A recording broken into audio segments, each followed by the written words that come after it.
Salam jas merah. Pada pertemuan kali ini kita akan membahas mengenai pengaruh agama dan kebudayaan Hindu-Buddha di Indonesia.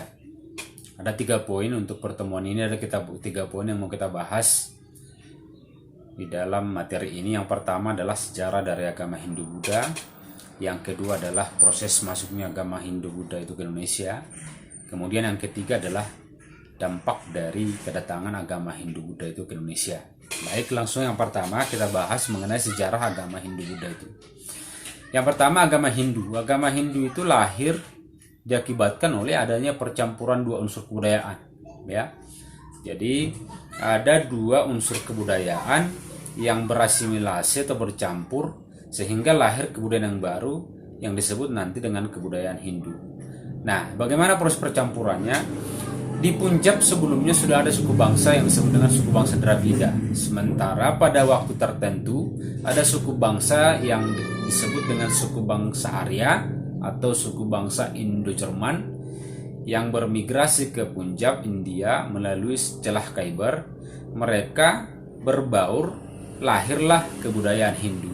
Nah, jadi agama Hindu itu adalah agama yang lahir sebagai akibat dari percampuran 2 unsur kebudayaan dari masing-masing suku bangsa ini. Nah, kemudian yang mau kita bahas juga dalam agama Hindu juga yang mengenal sistem kasta. Nah, apa ini sistem kasta? Sistem kasta itu adalah sistem yang memisahkan antara golongan A, golongan B, dan seterusnya. Nah, kenapa ada sistem kasta ini? Itu disebabkan oleh tadi ada 2 unsur kebudayaan, di mana unsur kebudayaan yang A, misalnya Arya, tidak mau mereka ditempatkan pada posisi golongan yang paling bawah.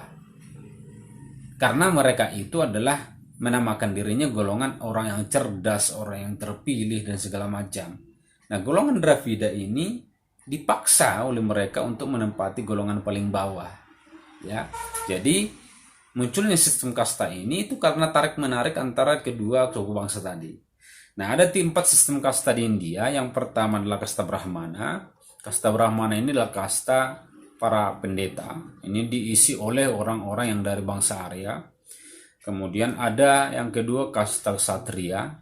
Kasta Ksatria ini adalah golongan-golongan bangsawan, raja, para pimpinan prajurit, dan segala macam. Ini juga diisi oleh kasta yang dari bangsa Arya. Kemudian ada kasta Waisya. Kasta Waisya ini adalah golongan para pedagang. Kemudian yang keempat adalah kasta Sudra, kasta para buruh, para budak. Yang tentu kalau kita merujuk dari penjelasan yang di atas tadi, ini berarti golongan orang-orang yang berasal dari bangsa Dravida. Nah, di samping keempat kasta ini, dalam perkembangannya di masyarakat Hindu itu juga dikenal dengan satu kasta lagi, yaitu kasta Varya. Varya ini adalah kasta buangan. Nah, kenapa ada kasta buangan? Apabila ada yang melanggar aturan di dalam sistem kasta, di dalam kasta-kasta itu, contoh misalnya, pernikahan itu tidak diperbolehkan dari kasta Brahmana atau dari kasta Ksatria ke kasta Sudra. Kalau ini dilanggar, maka otomatis mereka itu dikeluarkan dari kasta itu. Nah, ketika mereka dikeluarkan dari kasta itu, otomatis mereka tidak mempunyai kasta di keempat tadi, maka mereka berada di kasta Ksatria. Nah, segitu hebatnya golongan atau kasta itu, sehingga memunculkan kasta Varya. Nah, ini sistem ajaran yang sampai sekarang masih ada dalam agama Hindu, walaupun lama-kelamaan ini udah semakin terkikis oleh perkembangan zaman, perkembangan ilmu pengetahuan dan teknologi. Nah, kemudian yang berikutnya, agama Hindu itu juga mempunyai kitab suci yang dinamakan dengan kitab suci Weda. Ya, ada 4 bagian kitab suci Weda. Yang pertama adalah Rigveda, yang kedua adalah Samaweda, yang ketiga adalah Yajurveda, dan yang terakhir adalah Atharva Weda. Jadi masing-masing bagian ini mempunyai tujuan pemujaan yang tentu diajarkan di dalam agama Hindu. Nah, kemudian selain itu, agama Hindu identik dengan percaya kepada banyak dewa yang disebut dengan politeisme ya. Ada 3 dewa utama bagi masyarakat Hindu atau bagi di dalam ajaran kepercayaan agama Hindu. Yang disebut dengan Trimurti ya. Yang pertama adalah Dewa Brahma, yang kedua adalah Dewa Wisnu, yang ketiga adalah Dewa Siwa. Dewa Brahma itu mereka kategorikan sebagai dewa pencipta, Dewa Wisnu mereka kategorikan sebagai dewa pemelihara, dan Dewa Siwa mereka kategorikan sebagai dewa perusak. Nah, itu terkait dengan dewa utama dari kepercayaan agama Hindu. Kemudian yang kedua adalah agama Buddha. Agama Buddha ini adalah agama yang dimunculkan oleh Siddhartha Gautama, di mana latar belakang pemunculannya itu bertujuan untuk melepaskan manusia dari sengsara untuk mencapai nirwana. Jadi tujuan dari Siddhartha Gautama membentuk agama Buddha itu adalah melepaskan manusia itu dari sengsara, tentu untuk mencapai nirwana atau surga bagi pemahaman mereka. Nah, maka di dalam kepercayaan Buddha itu sendiri, Siddhartha Gautama ini menjadi penting. Maka tempat-tempat suci bagi agama Buddha ini itu semuanya berkaitan dengan Siddhartha Gautama. Misalnya Taman Lumbini. Taman Lumbini itu dikenal dengan Kapila Wastu. Kapila Wastu itu adalah tempat lahirnya Siddhartha Gautama. Kemudian yang kedua adalah Bodh Gaya. Bodh Gaya itu adalah tempat dari Siddhartha Gautama menerima penerangan atau wahyu itu tadi. Kemudian Sarnath atau Taman Rusa, ini adalah taman pertama sekali Siddhartha Gautama menyebarkan agama. Kemudian ada Kusnegara. Kusnegara ini adalah tempat wafatnya Siddhartha Gautama. Jadi semua tempat suci dari agama Buddha itu berhubungan langsung dengan Siddhartha Gautama. Nah, sama seperti agama Hindu tadi, agama Buddha juga mempunyai kitab suci yang mereka percayai yang disebut dengan Tripitaka. Nah, kemudian di dalam perkembangannya agama Buddha itu terpisah menjadi 2 ajaran, 2 bagian. Yang pertama adalah Buddha Hinayana. Kemudian yang kedua, yang Buddha Hinayana ini berpendapat bahwa untuk mencapai nirwana, orang itu harus dengan kemampuan sendiri, dengan kebaikan sendiri, yaitu tanpa bantuan orang lain. Dan kalau mau masuk surga, ya berusaha sendiri sebaik mungkin. Itu ajaran dari Buddha Hinayana. Kemudian yang kedua ada Buddha Mahayana. Nah, dalam ajaran Buddha Mahayana ini berpendapat bahwa manusia bersama orang lain itu harus saling membantu untuk mencapai nirwana. Ya, manusia harus saling membantu untuk mencapai nirwana. Bedakan tadi dengan Buddha Hinayana, seseorang itu untuk mencapai nirwana harus dengan kemampuan sendiri. Yang kedua, Buddha Mahayana berpendapat bahwa orang itu harus saling membantu untuk mencapai nirwana.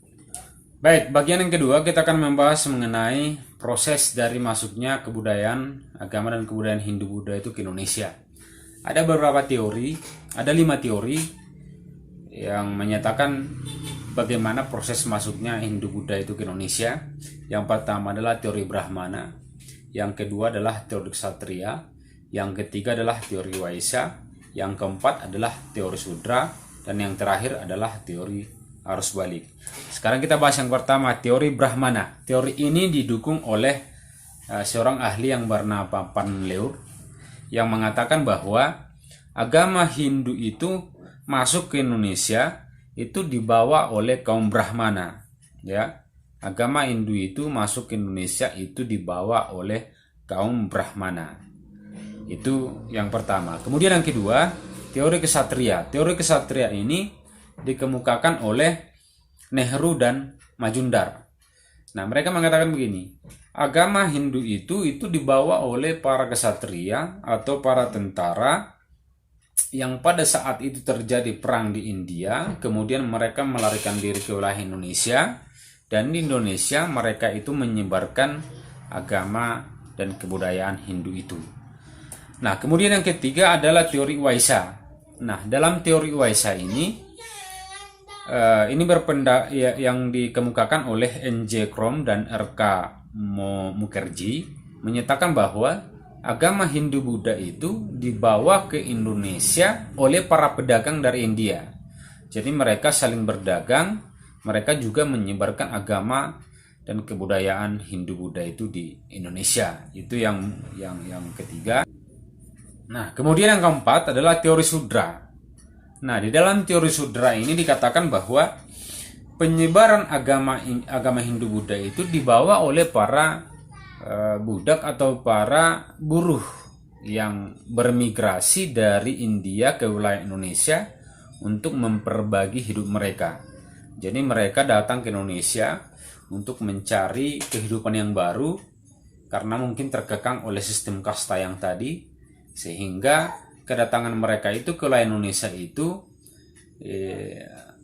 dilakukan mereka juga sekaligus untuk memperkenalkan agama dan kebudayaan Hindu-Buddha itu ke Indonesia. Nah, yang terakhir adalah teori arus balik. Nah, jadi teori arus balik ini berpendapat bahwa agama Hindu-Buddha itu dibawa oleh para golongan pelajar, ya. Para golongan pelajar kita berangkat ke India, kemudian ajaran itu diadopsi atau diserap di sana. Ketika mereka pulang ke Indonesia, ajaran ini diperkenalkan di wilayah Indonesia. Itu adalah isi dari teori arus balik. Nah, itu teori dari proses masuknya agama dan kebudayaan Hindu-Buddha itu di Indonesia. Nah, selanjutnya kita akan membahas bagian ketiga dari materi ini, yaitu terkait dengan pengaruh agama dan kebudayaan Hindu-Buddha di Indonesia. Nah, yang pertama mengenai filsafat kepercayaan. Sebelum masuknya agama Hindu-Buddha ke Indonesia, masyarakat Indonesia itu sudah mengenal sistem kepercayaan. Ya, sudah mengenal sistem kepercayaan. Ada 3 yang berkembang sistem kepercayaan di Indonesia pada saat itu. Yang pertama adalah ateisme, ya. Masyarakat Indonesia sudah percaya terhadap roh nenek moyang. Yang kedua adalah dinamisme, ya. Dinamisme itu percaya terhadap tempat-tempat atau hal-hal yang dianggap suci, dianggap memberikan kekuatan. Kemudian yang ketiga percaya terhadap hewan-hewan yang dianggap suci, ya. Nah, setelah masuknya ajaran agama Hindu-Buddha, masyarakat Indonesia terpengaruh, ya, kepercayaannya bahwa dalam kehidupan itu sudah dikenal adanya Tuhan. Kedatangan Hindu-Buddha itu juga sudah memberikan pemahaman kepada masyarakat Indonesia bahwa di dalam agama Hindu itu dinamakan samsara, bahwa dalam kehidupan itu akan selalu ada penderitaan, kemudian harus ada karma, kemudian ada moksa, ketenangan jiwa, dan seterusnya. Nah, jadi pengaruh dari kedatangan Hindu-Buddha itu ke Indonesia, ada perubahan dari sistem kepercayaan yang sebelumnya dianut oleh masyarakat Indonesia menjadi sistem kepercayaan agama yang ada di agama Hindu-Buddha. Nah, itu yang pertama, ya. Nah, pengaruh dari agama Hindu-Buddha dalam bidang politik adalah munculnya kerajaan-kerajaan yang bercorak Hindu-Buddha di Indonesia. Jadi, masyarakat Indonesia itu sudah mengenal sistem kerajaan, ya, yang berbasis agama Hindu dan Buddha tentunya. Kemudian sudah dikenal juga, akibat dari sistem kerajaan itu sudah kenal juga susunan pemerintahan yang lebih meluas, ya, yang dimana kerajaan itu sudah memiliki aturan, sudah memiliki undang-undang, dan sudah memiliki tata cara sistem berjalannya pemerintahan.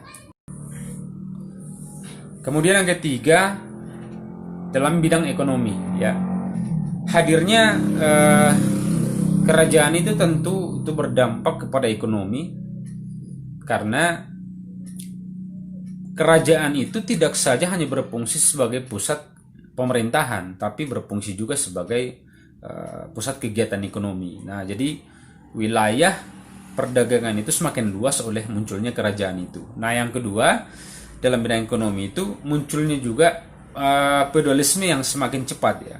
Feudalisme yang semakin cepat atau munculnya kerajaan-kerajaan baru atau golongan-golongan bangsawan yang baru untuk saling bersaing dengan kerajaan-kerajaan yang lain.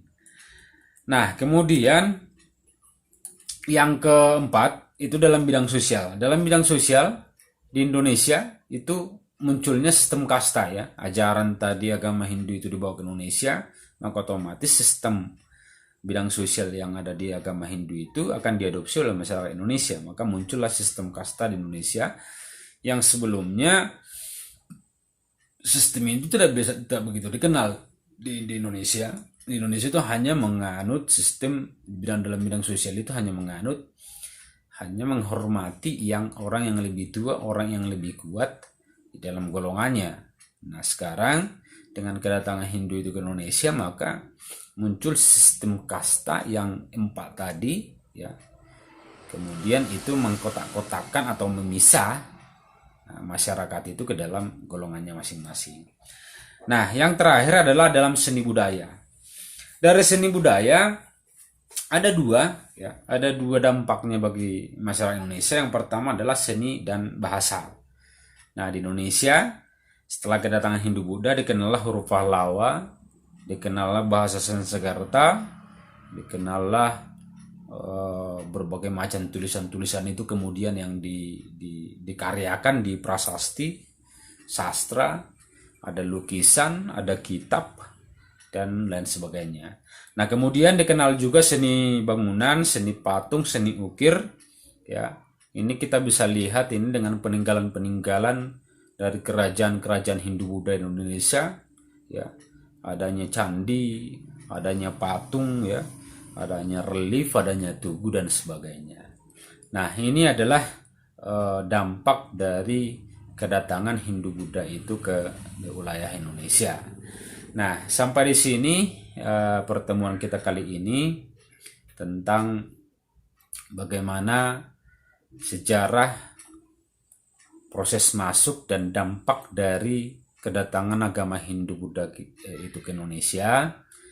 Nah, kita akan berjumpa lagi nanti di pertemuan selanjutnya terkait dengan kerajaan-kerajaan yang berkembang pada masa Hindu Buddha di Indonesia. Sekian untuk pertemuan kali ini. Terima kasih untuk atensinya. Mudah-mudahan bisa diserap, bisa bermanfaat. Dan terakhir saya sampaikan salam jas merah.